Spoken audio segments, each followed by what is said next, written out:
இது மகிமை நேரம். பிதாவாகிய தேவனாலும் கர்த்தராகிய இயேசு கிறிஸ்துவினாலும் உங்கள் எல்லாருக்கும் கிருபையும் இரக்கமும் சமாதானமும் உண்டாவதாக. இந்த நாளின் செய்திக்கு ஆதாரமாக மத்தேயு மார்க்கு 8ஆம் அதிகாரம் 18 சில வசனங்களை நான் வாசிக்கிறேன். உங்களுக்கு கண்கள் இருந்தும் காணாதிருக்கிறீர்களா? காதுகள் இருந்தும் கேளாதிருக்கிறீர்களா? நினைவு கூறாமலும் இருக்கிறீர்களா? நான் 5 அப்பங்களை 5000 பேருக்கு பங்கிட்ட போது மீதியான துணிக்கைகளை எத்தனை கூடை நிறைய எடுத்தீர்கள் என்று கேட்டார். 12 என்றார்கள். நான் 7 அப்பங்களை 4000 பேருக்கு பங்கிட்ட போது மீதியான துணிக்கைகளை எத்தனை கூடை நிறைய எடுத்தீர்கள் என்று கேட்டார். 7 என்றார்கள். அப்படியானால் நீங்கள் உணராதிருக்கிறது எப்படி?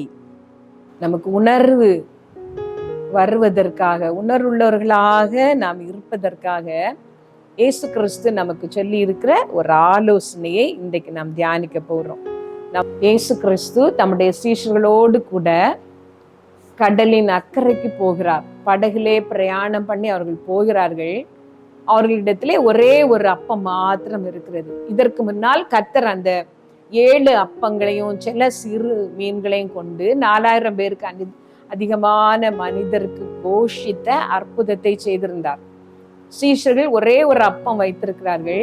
வழியிலே படகிலே இயேசு கிறிஸ்து அவர்களோடு சொல்லுகிறார், நீங்கள் பரிசேயர் சதுசேயர் என்பவருடைய புளித்த மாவை குறித்து எச்சரிக்கையா இருங்கள். இது இயேசு கிறிஸ்து சொன்ன ஒரு ஆலோசனை. இன்றைக்கு நாம் யார் என்ன பேசினாலும் அதையெல்லாம் செய்தி என்று கேட்கிறோம். ஆனால் ஆண்டவர் நமக்கு தந்திருக்கிற ஒரு ஆலோசனை, புளித்த மாவை குறித்து எச்சரிக்கையா இருங்கள். ஒரு தவறான சின்ன உபதேசம், அதை நாம் ஏற்றுக்கொள்ளும் பொழுது நம்முடைய முழு ஆவிக்குரிய வாழ்க்கையையும் அது கெடுத்து போடுகிறது. சரியான வார்த்தைகளை, சரியான உபதேசங்களை நாம் கேட்க வேண்டும். அதே போல உபதேசங்கள் நமக்கு சொல்லப்படும் பொழுது அதை வேதத்தை வைத்து நாம் ஆராய வேண்டும். அது வேத வசனத்திற்கு ஒத்து போனால் அதை நாம் ஏற்றுக்கொள்ள வேண்டும். வேத வார்த்தைகளுக்கு எதிராக விகற்பமாக இருக்கிறதானால் நாம் அதை ஏற்றுக்கொள்ளக்கூடாது. இயேசு கிறிஸ்து சொன்னார், புளித்த மாவை குறித்து, தப்பான உபதேசங்களை பற்றி நீங்கள் எச்சரிக்கையா இருங்கள் என்று சொன்னார். சீஷர்களுக்கு அது புரியவில்லை. அவர்கள் நினைக்கிறார்கள், நம்மிடத்திலே ஒரே ஒரு அப்பம் மாத்திரம் இருக்கிறது, அது அவருக்கு தெரியும், அதனால்தான் இப்படி குத்தி பேசுகிறார் போல.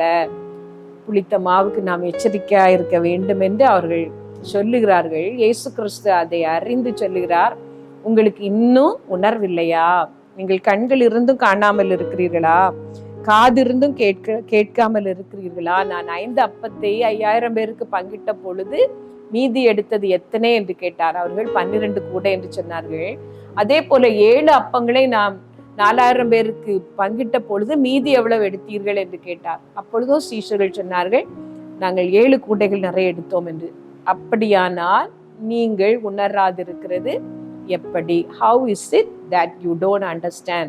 That you don't understand? உங்களுக்கு ஏன் புரியவில்லை? நான் அற்புதங்களை செய்கிற தேவன், அதிசயங்களை செய்கிற தேவன், நான் உங்களோடு கூடவே இருக்கிறேன். ஒரு அப்பத்தை வைத்து உங்கள் எல்லாரையும் போஷிக்க என்னால் முடியாதா? அது ஏன் உங்களுக்கு உணர்வில்லை என்று ஆண்டவர் கேட்டுவிட்டு அவர்களை பார்த்து ஒரு காரியம் கேட்கிறார். நீங்கள் இன்னும் சிந்தியாமலும் உணராமலும் இருக்கிறீர்களா? சிந்தியாமலும் உணராமலும் இருக்கிறீர்களா? மோசையும் அதை தான் சொல்வார் ஜனங்களை பார்த்து. அவர்கள் உணர்வு கெட்ட ஜாதி என்று சொல்லும் பொழுது அவர்கள் யோசிக்க தெரியவில்லை, யோசனை கெட்ட ஜாதி, உணராமல் இருக்கிறார்கள் என்று மோசேயும் சொல்வார். அப்படியானால் இந்த உணர்வு நமக்கு எப்படி வருகிறது என்றால், பழைய காலங்களை, கர்த்தர் நமக்கு செய்த அற்புதங்களை, கர்த்தர் நம்மோடு கூட இருந்து நம்மை நடத்தின விதங்களை நாம் சிந்திக்கும் பொழுது இந்த உணர்வை நாம் பெற்றுக்கொள்ளுகிறோம்.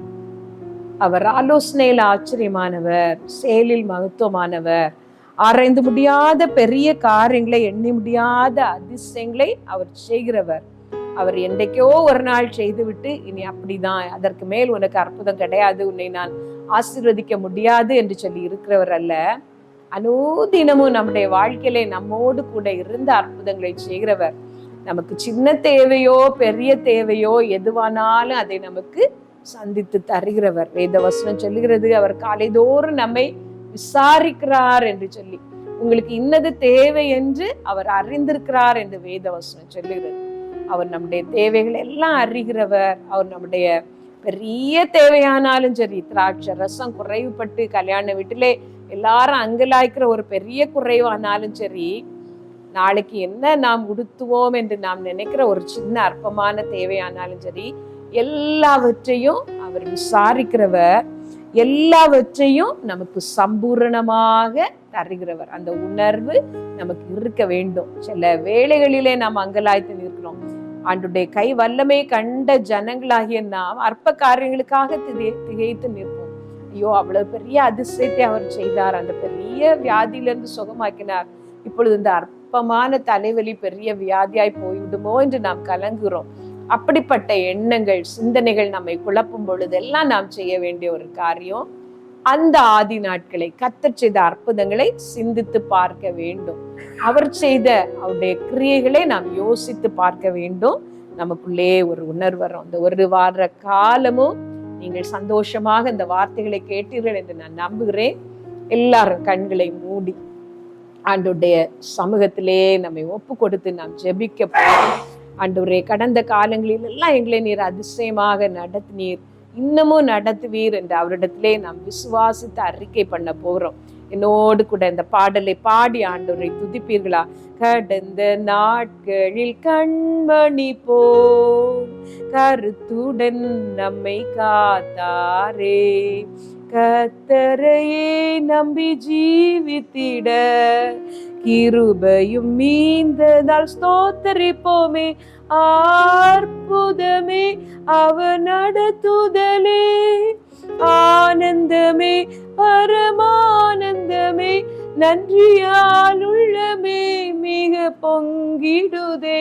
நாம் அல்லேலூயா துதி சாற்றிடுவோம். ஆண்டவரே, நீர் எங்களை இன்னமும் நடத்துவீர், இன்னமும் அதிசயங்களை நாங்க காணும்படி செய்வீர் என்று விசுவாசத்தோடு நாங்க அறிக்கையிடுகிறோம். இந்த செய்தியை கேட்ட ஒவ்வொரு குடும்பங்களையும் ஆசீர்வதியப்பா. எங்களை ஒவ்வொருவருக்கும் உணர்வை தாரும் ஆண்டவரே.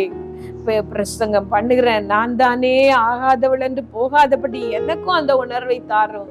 என்னோடு இணைந்து ஜெபிக்கிற ஒவ்வொருத்தருக்கும் அந்த உணர்வை தாரும். உணர்வுள்ளவர்களாக எங்களை மாற்றும் ஆண்டவரே. தகப்பனே, இந்த நேரத்துல நாங்க மகிமை டிவிக்காக இணைந்து ஜெபிக்கிறோம். ஏசப்பா, அதை ஆசீர்வதியும். நாங்க எல்லாரும் ஒருமனப்பட்டு கேட்கிறோம் ஆண்டவரே. அங்க பிரசன்னம் அதுல இருக்கணும் ஏசப்பா. தேவனுடைய அபிஷேகம் அதை நிரப்பி இருக்கணும் ஆண்டவரே. மோசே சொன்னது போல, நீர் எங்களோடு கூட வராவிட்டால் எங்களை கொண்டு செல்லாதிரும் என்று நாங்கள் சொன்னது போல ஆண்டவரே, இதுல புதிதாக தொடங்க போகிற ப்ரோக்ராம்லயும் உங்களுடைய பிரசன்னம் இருக்குமானால் நீர் எங்களை அழைத்து செல்லும். இந்த டெலிவிஷனை நீர் ஆசீர்வதியப்பா, மகிமை டிவியை நீர் ஆசீர்வதியம் ஆண்டவரே. புதிய புதிய ப்ரோக்ராம்ஸ் தாரோம் ஆண்டவரே. ஜனங்களை தொடுகிற, ஜனங்களை ஆசீர்வதிக்கிற உங்களுடைய வார்த்தைகளை நீர் கொண்டு இந்த மகிமை டிவியை நீர் ஆசீர்வதிக்க நாங்கள் ஜெபிக்கிறோம். எல்லா தேவைகளையும் சந்தியும். உம்முடைய நாம இதனால் மகிமைப்படட்டும் கர்த்தாவே. அப்பிரயோஜனமான ஊழியக்காரி செய்ய வேண்டிய கடமை மாத்திரம் செய்திருக்கிறேன் சப்பா. இதனால் உண்டாகிற சகல துதியும் கனமும் மகிமையும் ஒருவருக்கே உரியது, அதை உமக்கே செலுத்துகிறேன். இயேசு நாமத்துல கேட்கிறோம், எல்லா மகிமை உமக்கு செலுத்துகிறோம். ஜீவனுள்ள எங்கள் நல்ல பிதாவே, ஆமென்.